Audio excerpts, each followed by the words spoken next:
ప్రకటన గ్రంథం 2వ అధ్యాయము 10వ వచనం. ఇదిగో మీరు శోధింపబడినట్లు అపవాది మీలో కొందరిని చెరలో వెయ్యబోతూ ఉన్నాడు. 10 దినములు శ్రమ కలుగును, మరణము వరకు నమ్మకంగా ఉండుము, నేను మీకు జీవ కిరీటం ఇచ్చేదను. వాక్యాన్ని బట్టి దేవునికి స్తోత్రం చెల్లిద్దామా? ప్రకటన గ్రంథంలో ప్రభు అయిన యేసుక్రీస్తు వారు పరిశుద్ధాత్మ ద్వారా ఆయన మనకి తెలియచేస్తున్నటువంటి వాక్యం ఏమిటంటే, ఇదిగో మీరు శోధింపబడినట్లు, మీకు శోధన కలుగు చేయడానికి సాతాను మీలో మనలో కొందరిని చెరపట్టుకొని కొనుపోబోతూ ఉన్నాడు.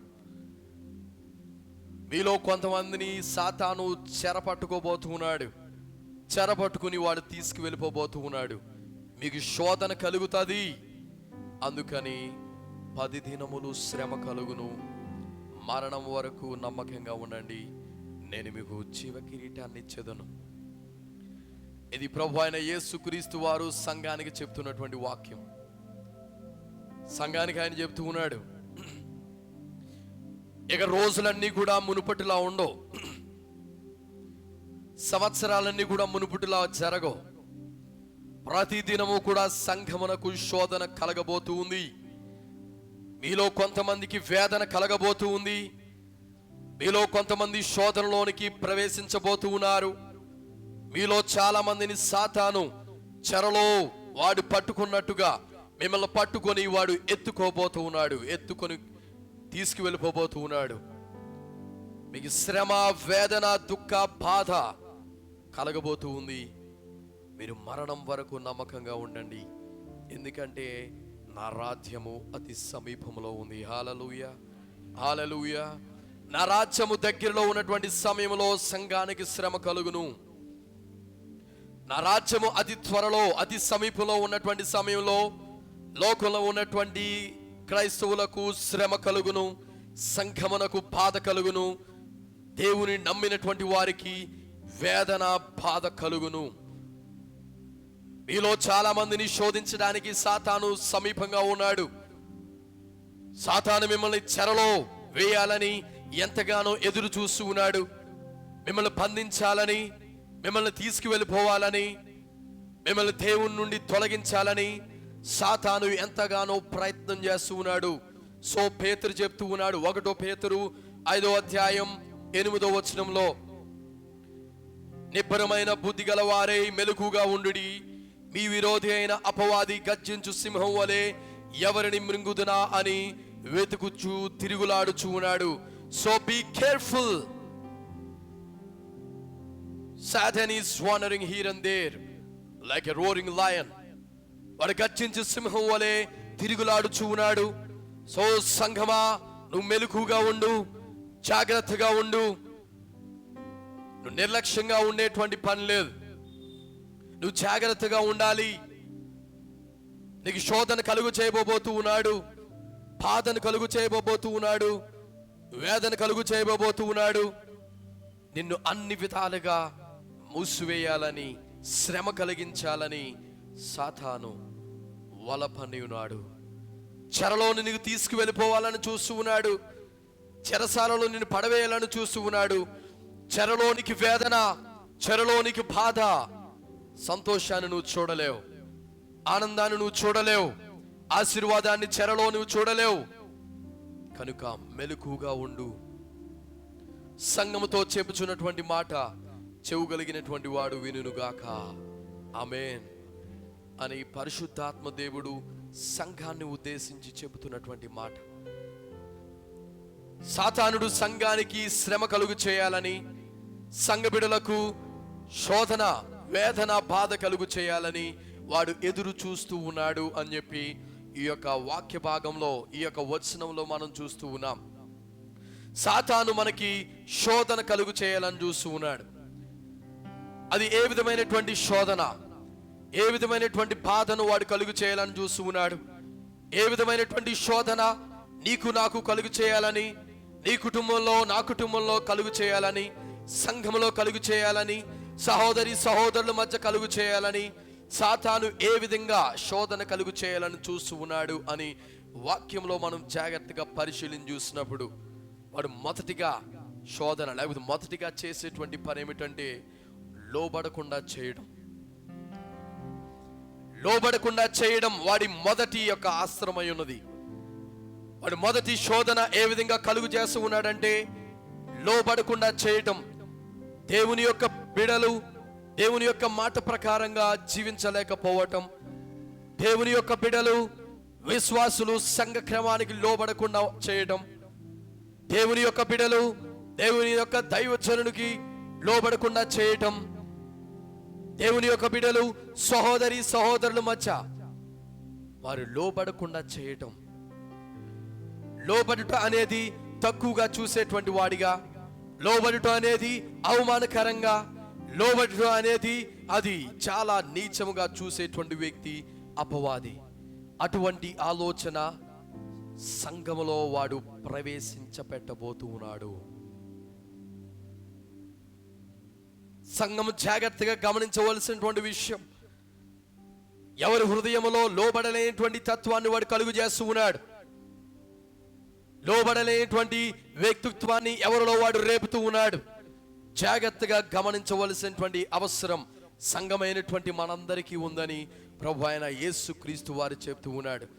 అది నువ్వేదో గొప్పగా భావిస్తూ ఉన్నావేమో, అది నువ్వేదో నీ యొక్క స్వభావంగా నువ్వు భావిస్తూ ఉన్నావేమో, లేకపోతే నువ్వు లెక్క చేయకుండా దానికి లోబడుతూ ఎవ్వరికి లోబడలేనటువంటి మనస్తత్వంతో నువ్వు కలిగి ఉన్నావేమో.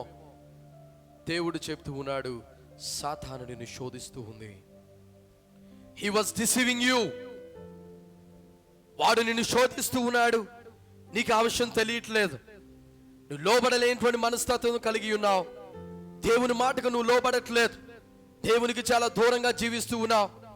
నీలో హెచ్చింపును వాడు ప్రవేశపెడుతూ ఉన్నాడు. దేవుని మాటకు లోబడకుండా నువ్వు హెచ్చించుకునేటువంటి స్వభావానికి నిన్ను తీసుకుని వెళ్ళిపోబోతూ ఉన్నాడు. నీకు తెలియకుండా దేవునికి నువ్వు దూరం అయిపోతూ ఉన్నావు. నీకు తెలియకుండా దేవుని యొక్క మాటకు, దేవుని యొక్క వాక్యానికి వ్యతిరేకంగా నువ్వు జీవిస్తూ ఉన్నావు. దేవుడు అంటూ ఉన్నాడు, లోబడనిటువంటి తత్వము అది సాతాను వలన కలిగేటువంటి శోధన. హల్లెలూయా, హల్లెలూయా.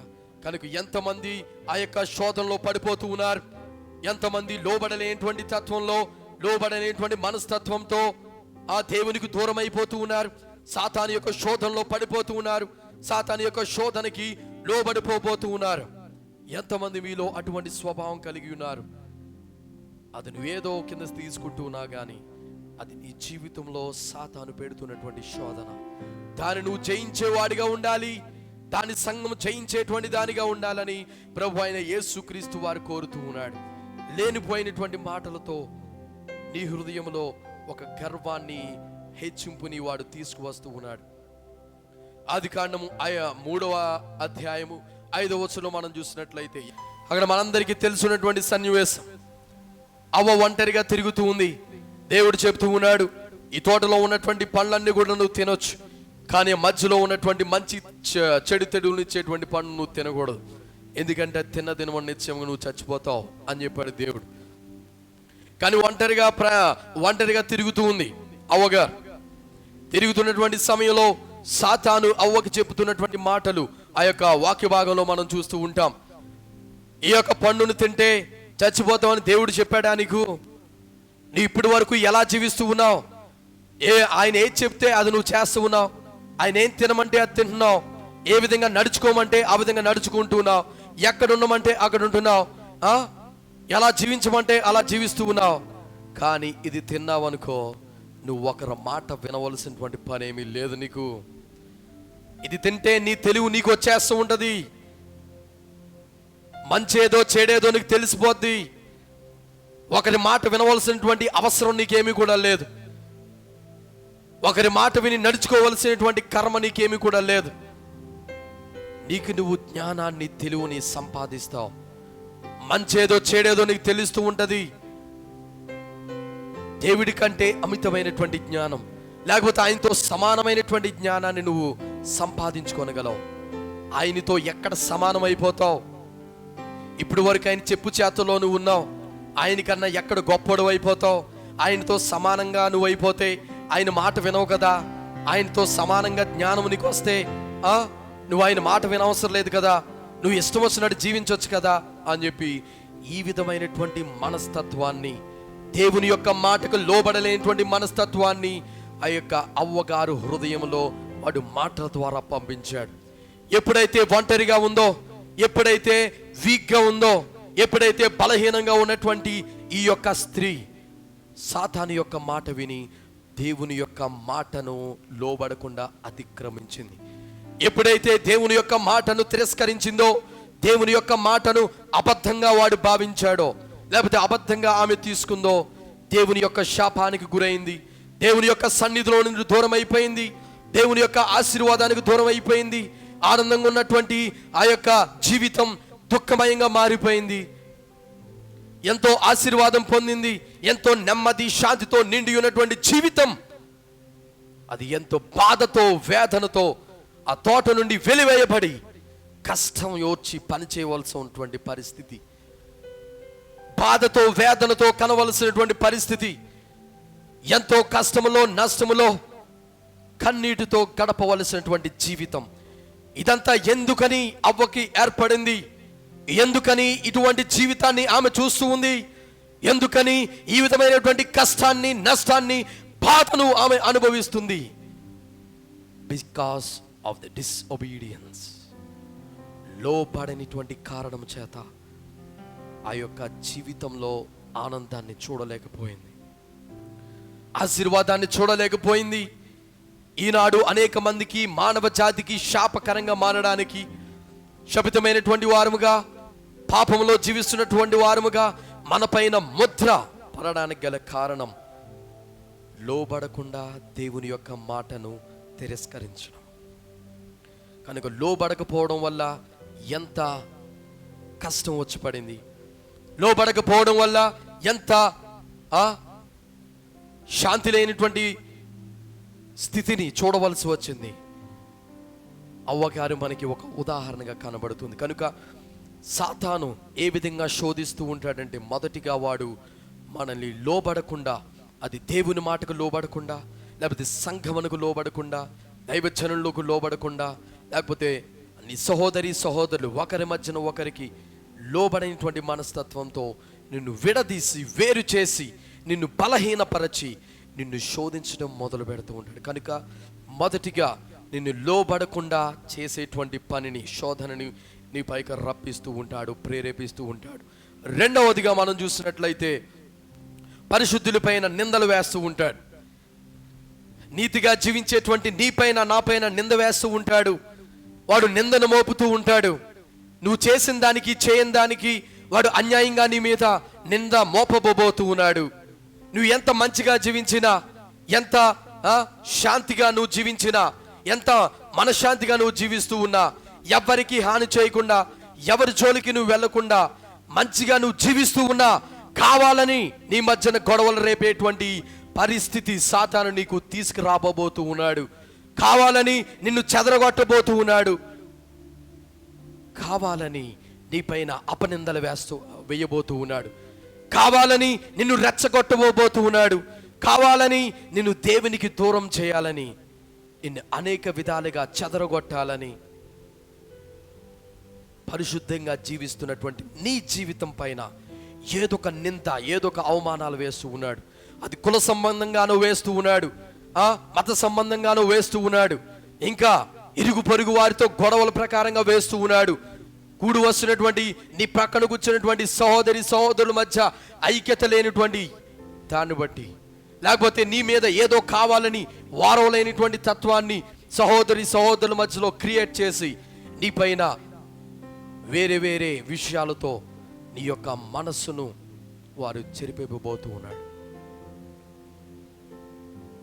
వీటన్నిటి కొరకు నువ్వు జాగ్రత్తగా ఉండాలి. సాతాను జీవితంలో శోధన తెస్తూ ఉన్నాడు. వాడు ఎంతగానో తీసుకురావాలని ప్రయత్నం చేస్తూ ఉన్నాడు. అన్యాయంగా నీ మీద నేరోపణ చేయబోతూ ఉన్నాడు. అన్యాయంగా నిన్ను హింసించబోతూ ఉన్నాడు.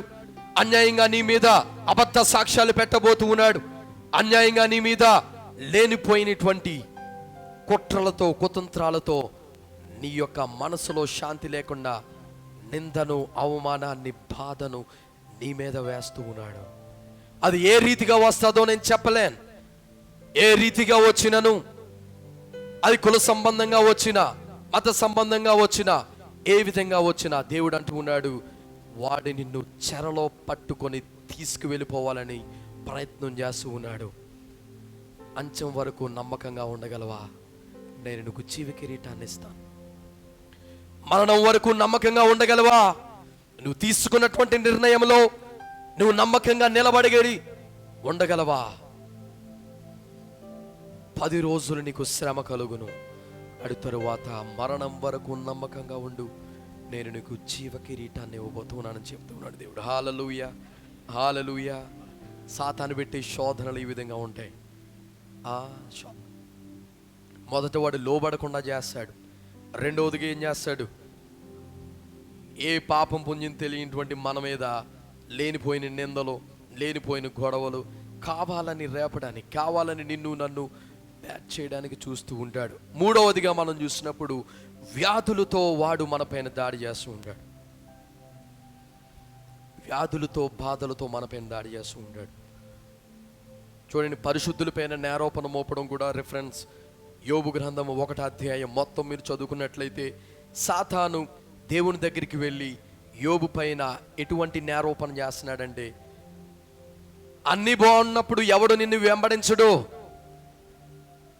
అన్ని పరిస్థితులు మంచిగా సాఫీగా జరిగిపోతూ ఉన్నాయి, దేంట్లోనూ కొదువు లేదు, ఇంట్లోనూ కొదువు లేదు, బయట కొదువు లేదు, శాంతితో సమాధానముతో జీవిస్తూ ఉంటే ఎవడు నీ సన్నిధికి రాడు. ప్రతి ఒక్కడు వస్తాడు, మంచిగా ఉన్నప్పుడు ప్రతి ఒక్కడు వస్తాడు. కానీ ఒక్కసారి శోధించి చూడు, అప్పుడు నిజ స్వరూపం ఏంటో బయటపడద్దని చెప్తున్నాడు సాతాను యేసు ప్రభుకి యోబును గూర్చి చెప్తూ ఉన్నాడు. ఆ విధమైనటువంటి సవాళ్ళు నీ జీవితంలో, నా జీవితాన్ని ఉద్దేశించి దేవుడికి చెప్తూ ఉన్నాడు. ఆనాడు యోబుని ఎలా అయితే శోధించాడో, యోబుని ఏ విధంగా నేరోపణ చేశాడో నీతిమంతుడైనటువంటి యోబు పైన, ఈరోజు నీ పైన, నా పైన కూడా సాతాను నేరోపణ చేయబోతూ ఉన్నాడు. నేరోపణ దేవుని ముందు చేస్తూ ఉన్నాడు, లేకపోతే అన్యజనుల మధ్య నేరోపణ చేస్తూ ఉన్నాడు. వాడు ఏమని నేరోపణ చేస్తూ ఉన్నాడంటే, మంచిగా ఉన్నప్పుడు ఎవడు నీ సన్నిధికి రాడు, ఒక్కసారి ఏదో ఒక కిరికిరి పెట్టి చూడు, అప్పుడు తెలుస్తుంది ఎవడ భక్తి ఎలా ఉంటుందో. ఒక్కసారి శోధించి చూడు, ఎవడ భక్తి ఎలా ఉంటుందో, అప్పుడు నీకు తెలుస్తుంది. ఒక్కసారి కులపరంగా నువ్వు చిచ్చు పెట్టి చూడు, అప్పుడు ఎవడ భక్తి ఎవడ నిలబడగలడో నీకు తెలిసిపోద్ది. ఒక్కసారి మతపరంగా నువ్వు చిచ్చు పెట్టి చూడు, కావాలని గొడవలు రేపు చూడు, అప్పుడు ఎవడో నీ సన్నిధిలో నిలబడగలడో తాడో పేడో తేలిపోద్ది. వారిని ఊరికినే ఆరాధిస్తున్నారు అనుకుంటున్నావా? ఊరికినే నీ స్తుతిస్తున్నారు అనుకుంటున్నావా? ఊరికినే నీ యొక్క సన్నిధికి వస్తూ ఉన్నారు అనుకుంటున్నావా? లేదు, ఏదో నువ్వు దీవిస్తావని ఆరాధిస్తున్నారు తప్ప, నువ్వేదో సాఫీగా జీవితం అంతా సాఫీగా సాగిపోద్దని నీ దగ్గరికి వస్తున్నారు తప్ప, నువ్వు నిజంగా ఏదొక కిరికిరి ద్వారా వారిని చెదరగొట్టినట్లయితే ఎవ్వడూ కూడా నీ సన్నిధిలో నిలబడలేడు అని చెప్పి సాతాను ఆనాడు యోబుని ఏ విధంగా దేవుని దగ్గర నేరోపణ చేస్తూ ఉందో, ఈనాడు లోకంలో ఉన్నటువంటి ప్రతి క్రైస్తవుడి మీద, ప్రతి సంఘము పైన వాడు ఆ విధమైనటువంటి నేరోపణ చేస్తూ ఉన్నాడు. కావాలని గొడవలు పెడుతూ ఉన్నాడు, కావాలని ఇరుగు పొరుగు వారిని రెచ్చగొడుతూ ఉన్నాడు. So be careful. మరణము వరకు నమ్మకంగా ఉండు. మధ్యలో పడిపోతావా? మధ్యలో దేవుని విడిచిపెట్టి వెళ్ళిపోతావా? ఎవడో బెదిరించాడని చెప్పి వాడికి లోబడిపోయి, ఎవడో నీ దగ్గర రానన్నాడని చెప్పి వాడికి బెదిరిపోయి, వాడికి వీడికి బెదిరిపోయి నువ్వు దూరంగా పారిపోతున్నావా? ఎంతకాలం నువ్వు పారిపోతావు? ఎంతకాలం దేవునికి దూరంగా వెళ్ళిపోతావు? బాధ కష్టం వచ్చినప్పుడే నిజమైనటువంటి భక్తి బయటపడుతుంది. సుఖంగా ఉన్నప్పుడు అందరూ భక్తి చేస్తారు, నేను భక్తి చేస్తాను, మీరు భక్తి చేస్తారు. కానీ నిజమైనటువంటి కష్టము, శ్రమ వచ్చినప్పుడు ఎవడు నిలబడగాడు?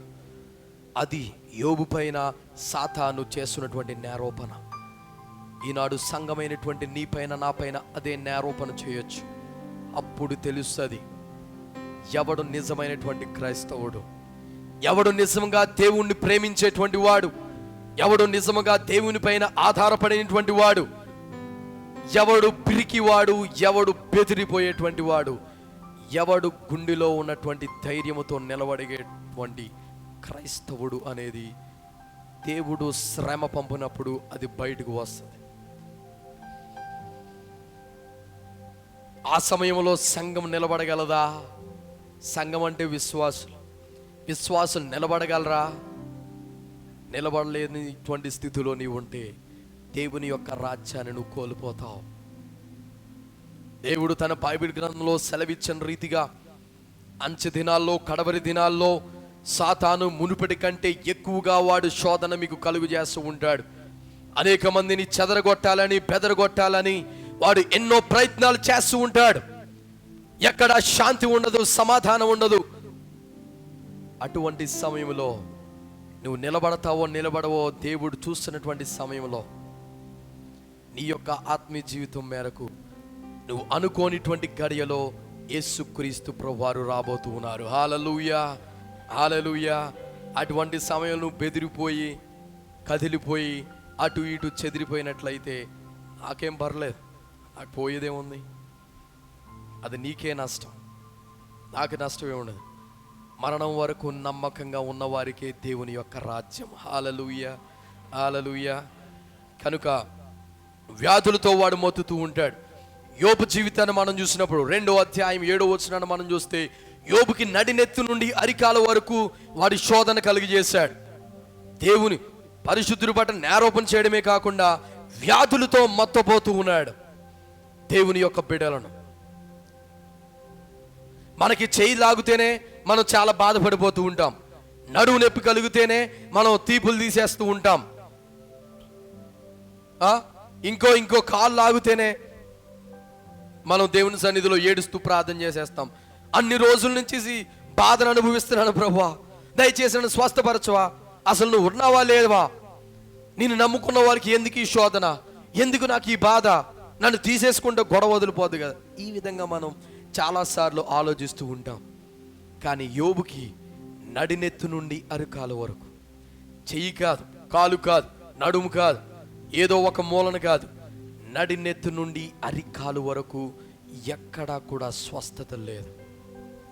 మొత్తం అంతా కూడా వ్యాధితో మొత్తపడ్డాడు. శరీరం అంతా కూడా పుళ్ళుతో, కురుపులతో ఆయన బాధపడుతూ ఉన్నాడు. దేవుడు ఆశీర్వదించి అన్ని ఇచ్చాడు. ఇప్పుడు ఆయనకి ఆస్తి దూరం అయిపోయింది, స్నేహితులు దూరం అయిపోయారు, భార్య ప్రేమ దూరం అయిపోయింది, పిల్లలు చనిపోయారు, అన్ని కూడా దూరం అయిపోయినాయి. శరీరంలో వ్యాధి, బాధ, హృదయంలో నెమ్మది లేదు. రోడ్డు పక్కన భిక్షగాడిలా ఆ బూడిదలో పడి గోక్కుంటూ ఏడుస్తూ ఉన్నాడు. ఎవరు దగ్గరికి రావట్లేదు, అందరూ చీకొడుతూ వెళ్ళిపోతూ ఉన్నారు. ఈడేదో అన్ని వచ్చిన తర్వాత ఈడేదో తప్పు చేశాడు రా, ఈడేదో ఎవడికి తెలియకుండా పాపం చేశాడు, ఈడికి దేవునికి వ్యతిరేకంగా పాపం చేశాడు, ఈడంత దుర్మార్గుడు, ఈడంత దిక్కుమాలిన వాడు ఎవరు ఉండరేమో, అందుకని దేవుడు ఎంత నీచమైనటువంటి స్థితికి ఈయన్ని దిగదార్చేశాడు. లేకపోతే ఎలా ఉండేవాడు, ఎంత కింగిలా జీవించేవాడు, అలాంటి వాడు సడన్గా ఈ విధంగా పడిపోవడానికి కారణం ఏంటి అని చెప్పి ఎంతో వ్యాధితో, బాధతో, నిందలో, అవమానముతో యోబుని మొత్తినటువంటి సమయంలో యోబు మాత్రం, ప్రభువా మరణం వరకు నేను నిన్ను విడిచిపెట్టను, నా జీవిత పర్యంతం వరకు నీ నామాన్ని నేను దూషించను. నా భార్య వచ్చి నాకు సజెషన్ ఇస్తూ ఉంది, దేవుణ్ణి దూషించి ఆయన ఏదో నాకు తెలియదు అని చెప్పి లెంపలేసుకుని ఆయన విడిచిపెట్టి వచ్చే ఎందుకు వచ్చినటువంటి బాధ అని చెప్పినా నేను నిన్ను విడిచిపెట్టను ప్రభువా. నా కుటుంబ సభ్యులంతా కూడా నన్ను విడిచిపెట్టిన, నా కుటుంబంలో నేను ఒక్కదాన్నే నిక్కర్సుగా నేను జీవిస్తూ ఉన్నాను, వాక్య ప్రకారంగా జీవించాలనుకుంటున్నాను, ఏది కూడా అన్య ప్రకారంగా నేను చేయాలనుకోవట్లేదు, అన్యులు చేసే విధంగా నేను చేయాలనుకోవట్లేదు. కానీ అందరూ కూడా నన్ను వెలివేస్తూ ఉన్నారు, నిందను, అవమానాన్ని, బాధను నేను అనుభవిస్తూ ఉన్నాను, నన్నేం చేయమంటావు అని చెప్పి దేవుని సన్నిధిలో మనం ప్రార్థన చేసినటువంటి సమయంలో యోబుకి ఏ విధంగా దేవుడు రెట్టింపు దీవెనను, ఆశీర్వాదం అనుగ్రహించాడో మన జీవితాల్లో కూడా దేవుడు ఆ విధంగా చేయబోతూ ఉన్నాడు. హల్లెలూయా, హల్లెలూయా. నీ చేయవలసిందంతా ఏంటో తెలుసా? మరణం వరకు నమ్మకంగా ఉండడమే. హల్లెలూయా. అది వ్యాధి అయినా, బాధ అయినా, అది నింద అయినా, అవమానమైన, లేనిపోయిన బాధ అయినా, నిందైనా దేవుని సన్నిధిలో నిలబడినప్పుడు ఆయనని తలపైకి ఎత్తేటువంటి వాడిగా ఉన్నాడు. అదేవిధంగా మూడవదిగా వాడు చేసేటువంటి శోధన ఏంటో తెలుసా? హృదయమును గాయపరచడం. వాడి దేహాన్ని, హృదయాన్ని గాయపరుస్తూ ఉంటాడు. ఒకరోజు చిన్న పిల్లవాడిని దేవుని దగ్గరికి తీసుకొచ్చారు. ఒక బాలుని దేవుని దగ్గర తీసుకొచ్చారు. వారి తల్లిదండ్రులు చెప్తున్నటువంటి విషయం ఏంటో తెలుసా? ప్రభువా, వీడికి వ్యాధి లేదు, ఏమీ లేదు, ఆరోగ్యవంతుడే, అన్ని డాక్టర్లకు చూపించాం, వీడికి ఏ బాధ, ఏ వ్యాధి లేదన్నారు. కానీ వీడి చేస్తున్నటువంటి పని ఏమిటో తెలుసా? వాడికి వాడు పరుచుకుంటున్నాడు. కోరులతో వాడు శరీరాన్ని మొత్తం పీక్కుంటున్నాడు. వాడికి వాడు గాయాలు కలిగించుకుంటున్నాడు. రక్తం కారిపోతూ ఉంది. వాడికి వాడు బాధపడుతూ ఉన్నాడు. వాడికి వాడు వేదన చెందుతూ ఉన్నాడు. ఏం చేయాలో తెలియనటువంటి పరిస్థితి. వాడు బాధపడుతూ ఉన్నాడు, మేము బాధపడుతూ ఉన్నాం. తల్లిదండ్రులుగా మాకు సమాధానం లేదు, శాంతి లేదు. ప్రతిరోజు కూడా వీడిని చూసినప్పుడు మేము వేదన చెందుతూ ఉన్నాం. దయచేసి నువ్వేదొక మార్గాన్ని మాకు చూపిస్తావని, వాడిని ఈ బాధను విడుదల కలుగు చేస్తావని నీ దగ్గరికి తీసుకువచ్చాం ప్రభువా అని చెప్పి ఆ బాలుని దేవుని దగ్గరికి తీసుకువచ్చారు తల్లిదండ్రులు. ఆ సమయంలో దేవుడు ఆ బాలుని స్వస్థపరిచి తల్లిదండ్రులకు అప్పగించాడు.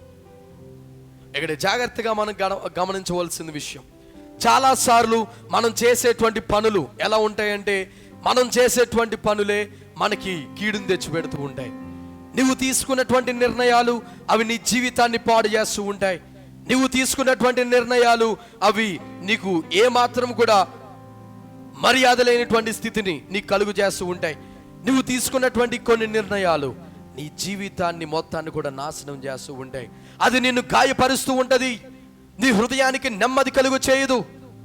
నీ హృదయానికి ఎంతో బాధను కలుగు చేస్తూ ఉంటుంది.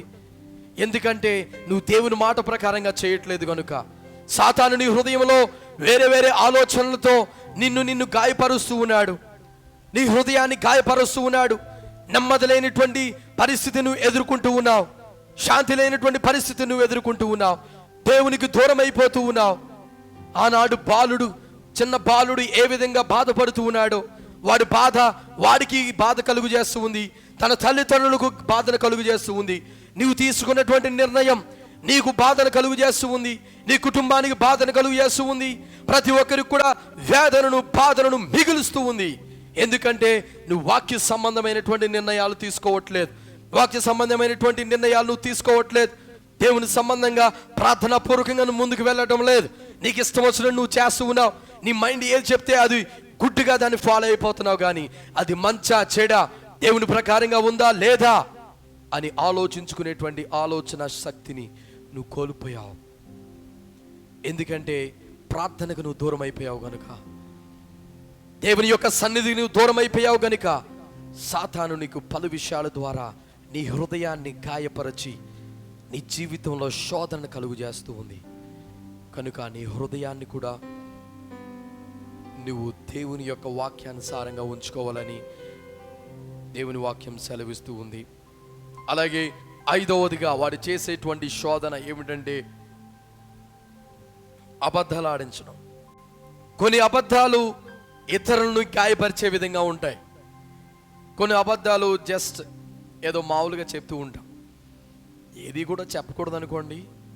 కానీ కొన్ని అబద్ధాలు ఇతరులని, వారి కుటుంబాలని బాధపరిచే విధంగా, వారిని గాయపరిచే విధంగా ఉంటాయి. కొన్నిసార్లు చిన్న మనం అబద్ధాలు ఆడుతూ ఉంటాం. ఎందుకంటే మనకు ఉండేటువంటి అలసటను బట్టో లేకపోతే పరిస్థితులను బట్టి జస్ట్ తప్పించుకోవడానికి. అది ఎవరిని హాని చేయదు, ఎవరికి ఏ విధంగా కీడు కలిగించు. కానీ కొంతమంది చెప్పేటువంటి అబద్ధాలు ఉంటాయి, అవి మాత్రం ఇతరుల్ని చాలా కృంగదీస్తూ ఉంటాయి. ఆ ఇతరులను బాధ పెడుతూ ఉంటాయి. వారి కుటుంబాల్లో నెమ్మది కలుగు చేయవు. వారి కుటుంబాన్ని ఎంతగానో పట్టి పీడిస్తూ ఉంటాయి. వారు పరువు మొత్తం పోతాయి ఇడివి చెప్పే అబద్ధాన్ని. అటువంటి అబద్ధాలు సాతాను నీ ద్వారా అవలేలుగా, నువ్వేదో నోటు మాటే కదని ఊరికనే వదిలేస్తూ ఉంటావు. ఊరికినే నోరు జారిపోయి ఏదో చెప్పేస్తూ ఉంటావు. కానీ అవతల వ్యక్తిని నువ్వు చెప్పేటువంటి మాట అది చాలా భయంకరంగా గాయపరుస్తూ ఉంది. కనుక అబద్ధాలు ఆడకూడదు. ఎందుకంటే నువ్వు అబద్ధాలు ఆడుతున్నావంటే నువ్వు దేవుని సంబంధం కాదు. ఇది నేను చెప్పట్లేదు, వాక్యం చెప్తుంది. ఒకసారి యోహాను సువార్త 8వ అధ్యాయము 44వ వచనం ఒకసారి చదవండి. యోహాను సువార్త 8వ అధ్యాయం 44వ వచనంలో ఒకసారి మనం చూసినట్లయితే, మీరు మీ తండ్రి యగు అపవాది సంబంధులు. ఎలాంటి వారు చదవండి. మీ తండ్రి యొక్క దురాశను నెరవేర్చేటువంటి వారు. దురాశ కలిగినటువంటి వారు ఎంతమంది ఉన్నారు మనలో? దురాశ.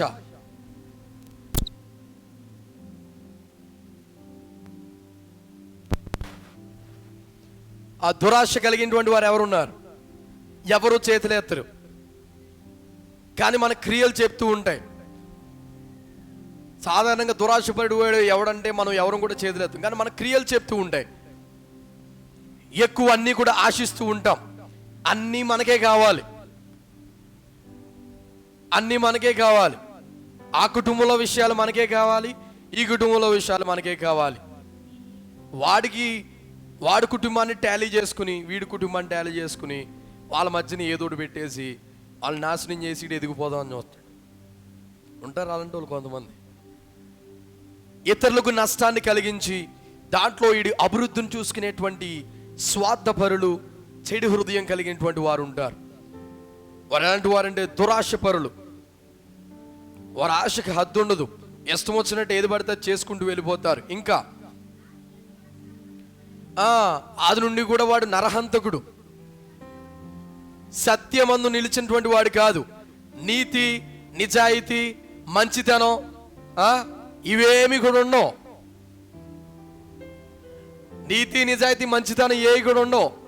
అడ్డగోలుగా వెళ్ళిపోతూ ఉంటాడు, అడ్డగోలుగా ఏదో చేసేద్దాం అనుకుంటాడు, అన్యాయాలు చేసేస్తూ ఉంటాడు. ఇటువంటి వారందరూ కూడా ఎవరి కేటగిరీ అంటే వారందరూ కూడా సాతాను సంబంధులు. వారు ఇతరుల క్షేమాన్ని కోరుకునేటువంటి వారు కాదు. స్వార్థపరులను, అన్యాయాన్ని చేసేవారును, ఇంకా నరహంతకులను, ఇంకా చెడు కార్యాలన్నీ వారిలోకి వస్తూ ఉంటాయి. వారు దేవుని సంబంధులు కాదు, వారు మంచిని కోరేటువంటి వారు కాదు. అలాంటి వారితో మీరు జాగ్రత్తగా ఉండాలి. అలాంటి వారితో దేవుడు మిమ్మల్ని అలాంటి వారితో శోధిద్దామని సాతాను మిమ్మల్ని చూస్తూ ఉంటాడు. నీతి, నిజాయితీ, న్యాయం అనేది కొంచెం ఏమాత్రం మనిషి అన్న తర్వాత నీతి, నిజాయితీ ఏదో కొద్దిగానే ఉండాలి. అవేమీ ఉండవు. అన్యాయాల మీద అన్యాయాలు చేసేస్తూ ఉంటారు, అక్రమాల మీద అక్రమాలు, పక్కనోడిని దోచుకోవడం, పక్కనోడిది ఆక్రమించుకోవడం, ఇదే పని వాళ్ళకి. ఆడాస్తి నీడు దోచుకోవడం, ఈ ఆస్తి దోచుకోవడం, ఆడి స్థలాన్ని నీడు ఆక్రమించాడు, ఈ స్థలాన్ని ఆక్రమించాడు, ఆడిది ఆక్రమించి ఇది ఆక్రమించేసి ఈడేదో గొప్పోడైపోవాలి, నా పేరు ఇలా నిలిచిపోవాలని చూస్తుంటారు చాలామంది. ఇది లోకంలో జరిగేటువంటివి. అందుకనే లోక సంబంధులు సాతాను సంబంధులు అయి ఉన్నారు. హల్లెలూయా, హల్లెలూయా. కనుక ఇలాంటి వారి ద్వారా కూడా నీకు శోధన కలుగుతా. సాతాను వారిలో నుండి నిన్ను ప్రేరేపించి నీకు శోధన కలుగు చేయడానికి చూస్తూ ఉంటాడు. నేను చెప్పే అన్నీ కూడా అది మన డైలీ లైఫ్లో మనం చూస్తూ ఉంటాం. ఇది ఎక్కడి నుండో ఊడిపడవు, ఎప్పుడో పూర్వం జరగవు. ఇది మన ప్రతిరోజు మన జీవితంలో మనం చూస్తూ ఉండేటువంటివి. ఈ మనం అనుకోం ఇది సాతాను శోధన రా బాబు అని అనుకోం, కానీ సాతాను ఆ విధంగా మనల్ని శోధిస్తూ ఉంటాడు. కనుక దేవుని యొక్క ఆత్మ ద్వారా ప్రార్థనతో మనం నిలబడేటువంటి వారంగా మనం ఉండాలి. సమయం అయిపోతుంది కనుక త్వరగా నేను చెప్పుకుంటూ వెళ్ళిపోతాను. ఆరో విధంగా వాడు శోధించాడు. ఏ విధంగా శోధిస్తూ ఉంటాడంటే, మనుషులను పాపం చేయుటకు ప్రేరేపించు. మనిషిని లేకపోతే విశ్వాసిని పాపము చేయుటకు ప్రేరేపించు. లోక సంబంధుల విషయం మనం వదిలేయండి, వాళ్ళు ఎల్లప్పుడూ చీకటిలోను పాపంలోను చీకటి సంబంధులై ఉన్నారు. రాత్రి సంబంధులు అన్ని కూడా చీకటిలోనే చేస్తూ ఉంటారు, కానీ మనం వెలుగు సంబంధులు. కనుక దేవుడు చెప్తూ ఉన్నాడు ఏమనంటే, పాపము చేయుటకు వాడు ప్రేరేపించును విశ్వాసులు. లోక సంబంధులు వదిలేయండి, అని పక్కన పెట్టండి, కానీ విశ్వాసులను కూడా పాపము చేయుటకు వాడు ప్రేరేపించును. నువ్వు పాపం చేస్తున్నావంటే సాతాను నిన్ను శోధిస్తూ ఉన్నాడు అని అర్థం. సాతాను నిన్ను దేవుని కృప నుండి వెనక్కి తీసుకువెళ్ళిపోతూ ఉన్నాడు. పాపం అంటే పెద్ద పెద్ద ఏమో ఆలోచించుకోకండి. వ్యభిచారం అని, దొంగతనం అని, అవి అని ఇవని, అవేమీ అవడం చేయట్లేదు అని బాగానే ఉన్నాం. కానీ నీకు తెలియకుండా కొన్ని పాపములను చేయుటకు సాతాను ప్రేరేపిస్తూ ఉన్నాడు. అవి ఒకసారి ఉదాహరణకు ఒక విషయాన్ని మనం చూద్దాం, ఒక సన్నివేశాన్ని మనం చూద్దాం. బైబిల్ గ్రంథంలో అపోస్తుల కార్యములు 5వ అధ్యాయము, ఆ అధ్యాయం అంతా కూడా మీరు చదువుకుంటూ వెళ్తే అక్కడ ఒక సన్నివేశాన్ని మనం చూస్తూ ఉంటాం. పేతురు గారు ఇలాగే ఒక సంఘాన్ని నడిపిస్తూ ఉన్నాడు. నడిపిస్తున్నటువంటి సమయంలో అందరూ కూడా ఉజ్జీవంగా పాటలు పాడుతూ చప్పలు కొడుతూ ఎంతో మంచిగా సాగిపోతూ ఉన్నారు. అటువంటి సమయంలో ఒక ఫ్యామిలీకి ఉద్రేకం వచ్చింది. వారు పరిగెట్టుకుంటూ చివరన ఆ వెనకాల, మీరు ఎలా కూర్చున్నారు అలా వెనకాల కూర్చున్నారు. భార్యాభర్తలు ఇద్దరు కూడా నడుచుకుంటూ వచ్చారు పేతురు గారి దగ్గరికి. అయ్యా మేము మాకున్నటువంటి పొలమును, లేకపోతే మాకున్న స్థలమును మేము అమ్మి ఆ ధనమునంతా కూడా ఎంత వచ్చిందో అంతా కూడా తీసుకొచ్చి నీ సన్నిధిలో సేవ నిమిత్తమే మేము ఇస్తాం, చావుకుడికి మేము ఇస్తాం అని చెప్పేసి గొప్పగా సాక్ష్యం ఇచ్చేసి దైవ సేవకునికి చెప్పేశారు. పేతురు గారు నాలంటోడు, అందుకని మా అన్నయ్య సఫీరా వీరిద్దరు కూడా దేవుని మందిరానికి ఈ విధంగా సమర్పించుకుంటున్నారు కనుక అందరూ కూడా చప్పలు కొడుతూ వారిని అభినందిద్దాం అన్నాడు. ప్రతి ఒక్కరు కూడా చప్పలు కొట్టారు. అందరూ కూడా ఎంతో మంచిగా ఆనందించారు. వారి గురించి ఎంతో గొప్పగా మాట్లాడుకున్నారు. ఆ వారం అమ్మడానికి బేరం పెట్టుకున్నారంట. ఆ స్థలాన్ని బేరం పెట్టుకుంటే ఆ స్థలమో పొలమో అది అమ్మితే 2 లక్షలు 3 లక్షలు వస్తాయి అనుకున్నారు. అంటే దాంట్లో లేదు, కానీ నేను మీకు అర్థం అవడం కోసం చెప్తున్నాను. ఉపమాన రీతిలో 2 లక్షలు 3 లక్షలు మీరు చూసారా బైబిల్లో ఉందని అడిగితే నేను మీకు ఈజీగా అర్థం అవ్వాలని చెప్తున్నాను. వాక్యపు భాషలో చెప్తే గమ్ముని కొంతమందికి అర్థం కాదు. సో అందుకని నేను మీకు విడమర్చి చెప్తున్నాను. అందుకని పేతురు గారు చప్పలు కొట్టమన్నాడు. 2 లక్షలు 3 లక్షలు ఇవన్నీ దాంట్లో లేవు. మీకు అర్థం అవడం కోసం సన్నివేశాన్ని ఆవేదన చెప్తాను, సరేనా? మంచిది. 2 లక్షలు 3 లక్షలు వస్తాయి అనుకున్నారు. తీరా బేరం పెట్టేసరికి దేవుని సన్నిధికి సమర్పిస్తానన్నారు కదా, దేవుడు ఆశీర్వదించాడు, కరుణించి వారికి ఎక్కువ వచ్చేలా చేశాడు. 2 లక్షలు వస్తాయి అనుకున్నారు, 6-7 లక్షలు వచ్చినాయి అంట. వాళ్ళకి ఒకేసారి ఇంత డబ్బు చూసేసరికి వారికి ఏం చేయాలో తెలియలేదు. అననీయ అన్నాడు సఫీరాతోటి, ఓసే సఫీరా, మనం ఏదో 1-2 లక్షలు వస్తాయి అనుకున్నాం, ఏకంగా 7 లక్షలు వచ్చేసినాయి. ఎంత డబ్బుని తీసుకెళ్ళి ఆ పేతురు గారి పాదాల దగ్గర పెట్టాలా? అచ్చి బాబోయ్, ఎంత తప్పు పని చేసావురా. అమ్మిన తర్వాత ఎంతో కొంత ఇచ్చినా బాగున్నాం, అనవసరంగా ముందే కమిట్ అయిపోయాం అనుకున్నారు. సఫీరా గారు కూడా ఆలోచించింది, అయ్యి బాబోయ్ నిజమే కదా, ఎంత డబ్బు ఎంత ఉంది, ఈ బ్యాగ్లో ఇంత డబ్బుని తీసుకెళ్ళి ఎలా ఇచ్చేయాలి. పడుకుంటున్నారు, నిద్ర పట్టట్లేదు. మంచం మీద పడుకున్నారు, నిద్ర పట్టట్లేదు. సరే మంచం మీద నిద్ర పట్టలేదు కదా, కింద పడుకున్నారు, నిద్ర పట్టట్లేదు. కింద పడుకుని కళ్ళు తెరిచి ఇద్దరు ఎలా చూశారు, మంచం కింద బ్యాగ్ ఉంది, బ్యాగులో డబ్బు ఉంది. ఇంత పెద్ద బ్యాగ్ని ఇచ్చేయాలా? అయ్యి బాబోయ్, తప్పు చేస్తాం. వాళ్ళు ఉదయాన్నే లేచారు. ఉదయాన్నే లేవగానే సఫీరా గారు చెప్పారు. సఫీరా అంటే స్త్రీ, ఆడవాళ్ళు ఇలాంటి వాళ్ళు ఇలాంటి ఆడవాళ్ళు ఉంటారు కొంతమంది. ఆయన పోతే పోయిందిలే, పోనీ మాట ఇచ్చాం కదా ఇచ్చేద్దాం, దేవునికే కదా దేవుడు ఆయన అన్నాడు అనుకో, ఊరుకో, ఏం చెప్తున్నారు నువ్వు, అది మా అమ్మోళ్ళు ఇచ్చిన ఆస్తి, ఏదో గమ్మునేదో కమిటీ అయ్యి మనం చెప్పాం, అంత మాత్రాన్ని ఇచ్చేస్తామా? మనం ఎంతకి అమ్మామో ఎవడికి తెలుసు, మనకి ఎంత వచ్చిందో ఎవడికి తెలుసు. సగం తీసుకెళ్ళి ఇచ్చేసి సగం మనం దాచుకుందాం, ఎంతే వచ్చిందని చెప్దామని అనుకున్నారు ఇద్దరు. ఇలాంటి వాళ్ళు ఉంటారు కొంతమంది. నీకు 1,00,000 రూపాయలు జీతం వచ్చింది అనుకోండి, ప్రార్థన చేయగా మంచి ఉద్యోగం దేవుడు అనుగ్రహించాడు, 1,00,000 రూపాయలు జీతం వచ్చింది. 1,00,000 రూపాయల్లో నుండి నువ్వు ఎంత ఇవ్వాలి? దశంభాగం.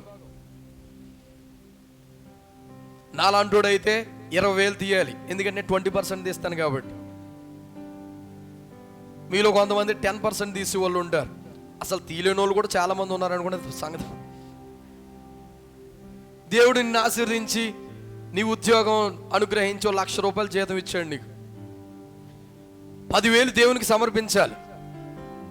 అకౌంట్లో డబ్బులు చూడగానే వీడికి ఎక్కడ లేని గుబులు, అయ్యి బాబోయ్ 10,000 నెలంతా కష్టపడితే వచ్చినాయిరా ₹10,00,000. 10,000 అలా తీసుకెళ్ళి ఇచ్చేయాలి. ఎలా ఎలా ఎలా ఎలా సర్లే అనుకు సమర్పించాలి దేవునికి. అందుకని 2,000 3,000 దేవునికి సమర్పించేసి ప్రార్థన చేయించుకుందాం. దైవజనులతో ఏం చేద్దాం? ప్రార్థన చేయించుకో. ఇంక నేను ఆడికి వచ్చింది 10,000 20,000, అందుకని 2,000 3,000 తీశాడు దశంభాగం అని చెప్పి నేనేమో ప్రభువా నీ కుమారుడు దశమ భాగమును ప్రథమ ఫలమును నీ సన్నిధికి తెచ్చి ఉన్నాడు, ఈ కుమారుడును మీరు ఆశీర్వదించండి దీవించండి అని నేనేం ప్రార్థన చేయగలిగేది. ఎందుకంటే దాచుకున్నది ఎంత? 7,000 నొక్కేసి దాచేసాడు. అలాంటి వాళ్ళు ఉంటారు. అలాంటి వాళ్ళు సపీరా, అననీయ సపీరా కేటగిరీకి చెందినవాడు. డబ్బును చూస్తే ఇవ్వబుద్ధి లేదు. ఎంత కష్టపడ్డాం, మనం ఉత్తినే తీసుకెళ్ళి ఎలా ఇచ్చేద్దాంరా. ఇలాంటి విషయాల్లో కూడా కొంతమంది మనం చాలాసార్లు తప్పులు చేస్తూ ఉంటాం. అది మీరు అనుకుని చేస్తారో అనుకోకుండా చేస్తారో నాకైతే తెలియదు, కానీ అన్ని విషయాల్లో బాగానే ఉంటాం. ఇలాంటి విషయాల్లో కొద్దిగా అననీయ సపీరా వలె వెనకడుగు వేస్తూ ఉంటాం. నిన్నెవడు సమర్పించుకోమన్నాడు? నేనెవడు సమర్పించుకోమన్నాడు? మేమేం సమర్పించుకున్నామని అంటారు. దేవుని సన్నిధిలో మనం మారు మనసు పొంది బాప్తిసం పొందిన తర్వాత మొదటిగా దేవుడు మనకి ఇస్తున్నటువంటి ఆ యొక్క ఆజ్ఞలు ఏమిటంటే, మీరు నా వాక్యానుసారంగా మీరు జీవించాలి, వాక్య ప్రకారంగా మీరు జీవించాలి, నా ఆజ్ఞలన్నిటినీ కూడా మీరు గైకొనాలి, ప్రతి విషయంలో కూడా మీరు నమ్మకంగా ఉండాలి. ఈ విధంగా మీరు ఉంటారా? ఉంటాం. సంఘ విషయంలో కూడా మీరు జాగ్రత్తగా ఉండాలి. ప్రతిరోజు కూడా దేవుని యొక్క సన్నిధికి రావాలి, మీరు బలము తెచ్చుకోవాలి. ప్రతి వారం కూడా దేవుని సన్నిధికి రావాలరా. మిమ్మల్ని మారు మనసు పొందమని ఎవడు బలవంతం చేశాడు? గుడికి రమ్మని ఎవడు బలవంతం చేశాడు? దేవుడు మీ జీవితంలో చేసినటువంటి కార్యములు బట్టి మీరు కృతజ్ఞతగా, నిజమైన దేవుడు నీవే ప్రభువా, నిజంగా నా కష్టములో వేదనలో బాధలో నాకు సహాయం చేసి నన్ను పైకి లేవనెత్తావు, నా ఆరోగ్యం నువ్వు నాకు అనుగ్రహించావు అని చెప్పి మీ జీవితంలో మీ సాక్ష్యాన్ని బట్టి మీకు మీరుగా దేవుని యొక్క సన్నిధికి వచ్చారు. మీకు మీరుగా దేవుని సన్నిధిలో బాప్తిసం పొంది ఆయన సన్నిధిలో సభ్యులుగా సాగుతూ ఉన్నారు. అదంతా కూడా మీ ఇష్ట ప్రకారంగానే జరిగింది. కనుక నన్ను నా మాట ప్రకారంగా విని తిరిగి జన్మించినటువంటి వాడు నా వాక్యానుసారంగా జీవించాలని దేవుడు చెప్పాడు. కనుక నువ్వు తీసుకున్నటువంటి నిర్ణయ ప్రకారముగా, నీవు తీసుకున్నటువంటి దేవునికి నీకు ఉన్నటువంటి ఆ యొక్క సంబంధాన్ని బట్టి తీసుకున్నటువంటి నిర్ణయ ప్రకారముగా ఆయన చేయమన్న ప్రతి ఒక్కడు కూడా నువ్వు చేయాలి. అది నీవు తీసుకున్నటువంటి నిర్ణయం. నేను బలవంతం చేసింది కాదు, లేకపోతే మా నాయగారు బలవంతం చేసింది కాదు. కనుక అననీయ సపీరని ఎవడడిగాడు? నువ్వు ఎవరా బాబు అని ఎవడడిగాడు? వాళ్ళు ఉద్రేకం మీద వచ్చేసి బాబు మేము అంతా ఇచ్చేస్తామన్నారు.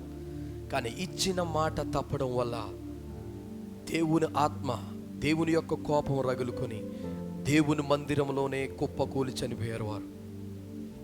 ఎంత అవమానకరం, ఎంత బాధాకరం. దేవుని సన్నిధిలో వారు ఎంత అవమానపరచబడ్డారు. దేవుని యొక్క రాజ్యాన్ని కోల్పోయారు. డబ్బులు ఈరోజు కావాలంటే రేపు సంపాదించుకోవచ్చు, కానీ దేవుని రాజ్యాన్ని ఒక్కసారి కోల్పోతే మరలా సంపాదించుకోలేము. ఆ డబ్బేదో ఇచ్చేస్తే దేవుడు ఆశీర్వదిస్తే వారికి ఏదో విధంగా రెట్టింపు ఆశీర్వాదాన్ని దేవుడు వారికి ఇచ్చేవాడు. కానీ కొంచెము దాంట్లో నమ్మకంగా లేరు గనుక అందుకని అక్కడ పేతురు ఒక మంచి మాట పలకడం అనేది మనం చూస్తాం. ఏంటంటే, దేవునిని మీరు ఎందుకు శోధిస్తూ ఉన్నారు? శోధించవలసింది ఎవరు? సాతాను శోధించాలి. అది దేవుణ్ణే కానీ లేకపోతే మనుషుల్నే కానీ అస్తమాను శోధించేటువంటి వాడు, అస్తమాను బాధ పెట్టేటువంటి వాడు, నేరోపణ చేసేటువంటి వాడు, అబద్ధమాడేటువంటి వాడు, ఇచ్చినటువంటి మాట నెరవేర్చలేనటువంటి వాడు, అస్తమాను శోధించేటువంటి వాడు, సంఘాన్ని శోధించేటువంటి వాడు, ఇరుగు పొరుగు వారిని శోధించేటువంటి వాడు, శాంతి సమాధానం లేకుండా చేసేవాడు ఎవడు? సాతాను. కానీ నీ ద్వారా దేవుడు శోధించబడుతూ ఉన్నాడంటే, నీ ద్వారా దేవుడు అవమానపరచబడుతూ ఉన్నాడంటే, నీ ద్వారా సంఘం అవమానపరచబడుతుందంటే, నీ ద్వారా సంఘం శోధించబడుతూ ఉందంటే నువ్వు ఎవరి సంబంధివి? ఈరోజు నువ్వే ఆలోచించుకో. నువ్వు ఏ కేటగిరీకి చెందినటువంటి వాడవు? నువ్వు ఎవరి సంబంధివి?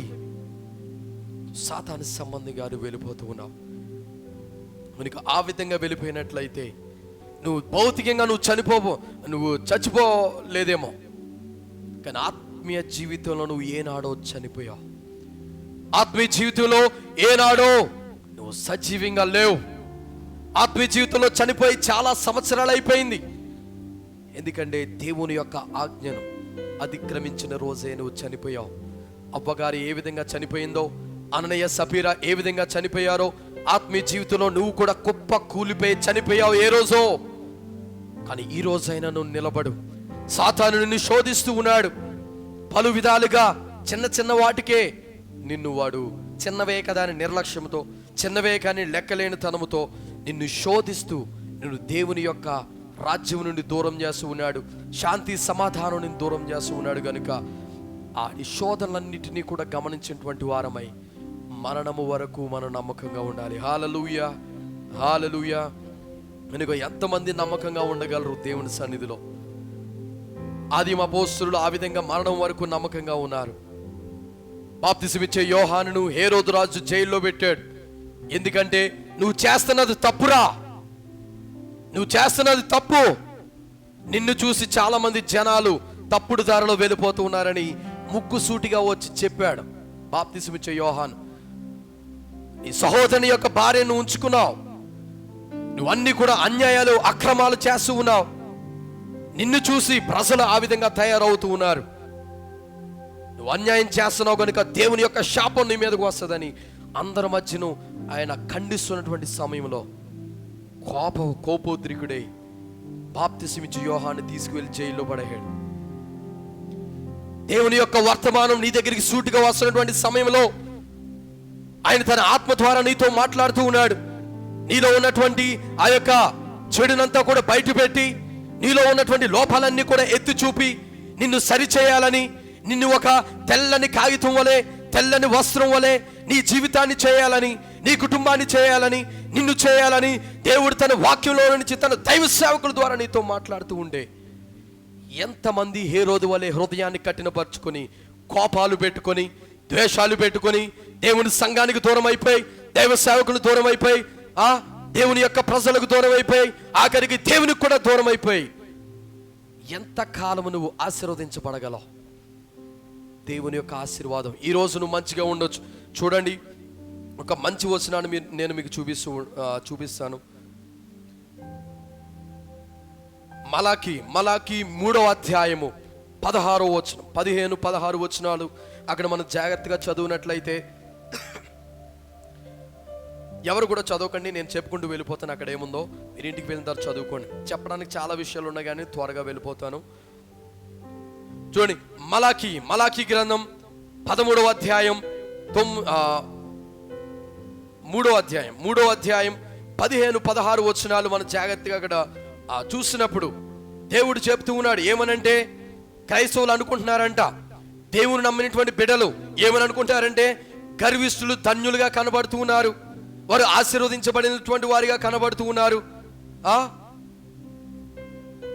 యెహోవాను శోధించేటువంటి వారు, దేవుని బిడ్డలను శోధించేటువంటి వారు దుర్మార్గులు వర్ధిల్లడం మేము చూస్తూ ఉన్నాం.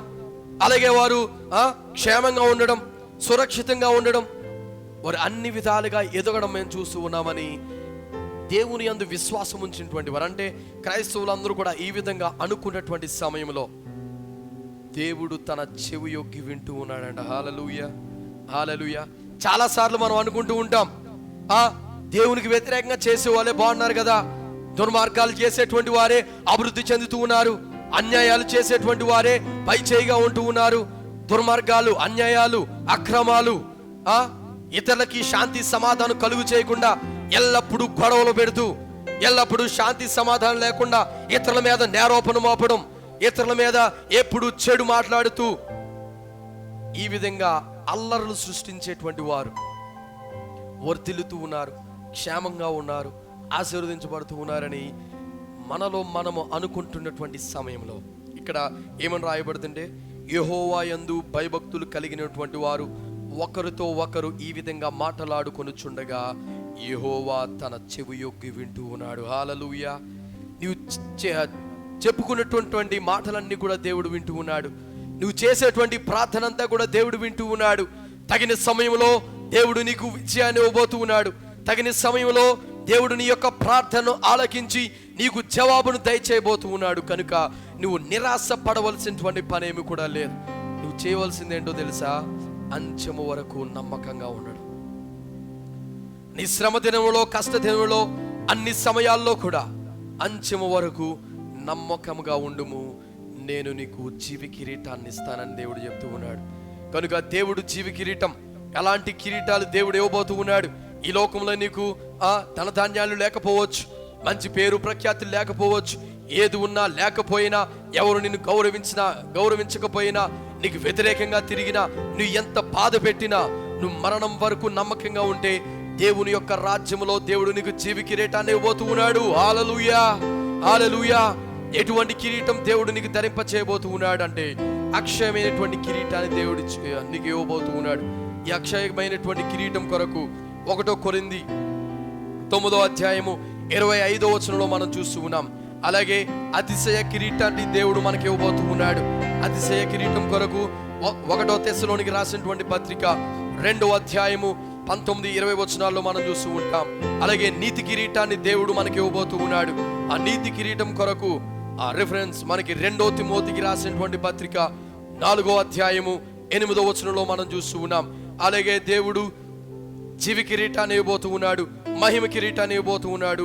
అలాగే ఆఖరిగా విజయ కిరీటాన్ని, ఆత్మీయమైనటువంటి విజయ కిరీటాన్ని ఇవ్వబోతూ ఉన్నాడు. నువ్వు అంచెం వరకు నమ్మకంగా ఉండగలవా? నీ పరుగుని అంతము వరకు తుదముట్టించగలవా? ఆ విధంగా నువ్వు ఉన్నట్లయితే దేవుడు నీకు విజయం అనేటువంటి కిరీటాన్ని ఇవ్వబోతూ ఉన్నాడు. అటువంటి కిరీటం కొరకు మనం ప్రయాసపడేటువంటి వారంగా ఉండాలి. ఎందుకని ఎన్ని అవమానాలైనా, నిందలైనా, బాధలైనా, ఎటువంటి పరిస్థితి మనకు ఎదురైనా దేవుని సన్నిధికి మనం ఎందుకు వస్తూ ఉన్నాం? ఎందుకని ఇవన్నీ కూడా భరిస్తూ ఉన్నాం అంటే దేవుని రాజ్యాన్ని మనం చేరుకోవడానికి, దేవుని సన్నిధిలో మన జీవి కిరీటాన్ని పొందడానికే ఇవన్నీ కూడా మనం అనుభవిస్తూ ఉన్నాం. ఇవన్నీ కూడా భక్తి, విశ్వాసాలు ఇవన్నీ కూడా చేస్తూ ఉన్నాం.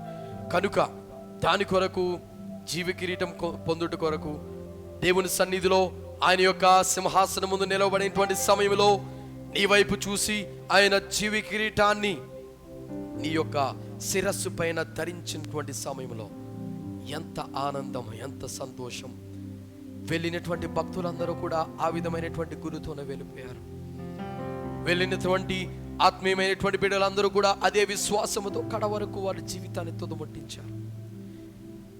వారంతము వరకు నమ్మకంగా వారిచ్చిన దేవుడు వారికి ఇచ్చినటువంటి సమయంలో వారు నమ్మకంగా వారి పనిని వారు నిర్వర్తించుకొని దేవుని యొక్క కిరీటాన్ని పొందుటకు ఆయన రాజ్యంలోనికి ప్రవేశించారు. ఇక మిగిలిన్నది నీవు ఆ విధంగా జీవిస్తున్నావా? వాక్యం చెప్పేటువంటి సమయంలో నిద్రపోతూ ఉన్నావా? వాక్యాన్ని పెడచెవిని పెడుతూ ఉన్నావా? దేవుడు అంటే లెక్కలేనటువంటి స్థితిలో నీవు ఉన్నావా? ఒకానొక రోజు రాబోతూ ఉంది. ఆ రోజు మనందరం కూడా దేవుని యొక్క సింహాసనం ముందు నిలబడబోతూ ఉన్నాం. నిలబడినటువంటి సమయంలో నీవు తల ఎత్తుకునేటువంటి పరిస్థితి నీకుందా? నువ్వు దేవుని ముందు తలదించుకుని నిలబడుతున్నావా? దేవుని యొక్క కిరీటాన్ని నువ్వు స్వతంత్రించుకోబోతున్నావా? లేకపోతే నరకానికి పాత్రుడిగా నువ్వు వెళ్ళిపోబోతున్నావా? దేవుడు తన వాక్యంలో నుంచి మనతో సూటిగా మాట్లాడుతూ ఉన్నాడు. సాతాను శోధన కలిగించబోతూ ఉన్నాడు. వాడు ఎవరిని మింగుదానమని గర్జించు సింహం వలె ఎదురు చూస్తూ ఉన్నాడు. కొంతమందినైతే చెరలో వాడు పట్టుకొని తీసుకువెళ్ళిపోవాలని ఎదురు చూస్తూ ఉన్నాడు. నీ ఈ శ్రమ దినములలో, దుఃఖ దినములలో నమ్మకంగా ఉండగలవా? అంతము వరకు నమ్మకంగా ఉండు. నేను నీకు జీవి కిరీటాన్ని ఇవ్వబోతూ ఉన్నాను.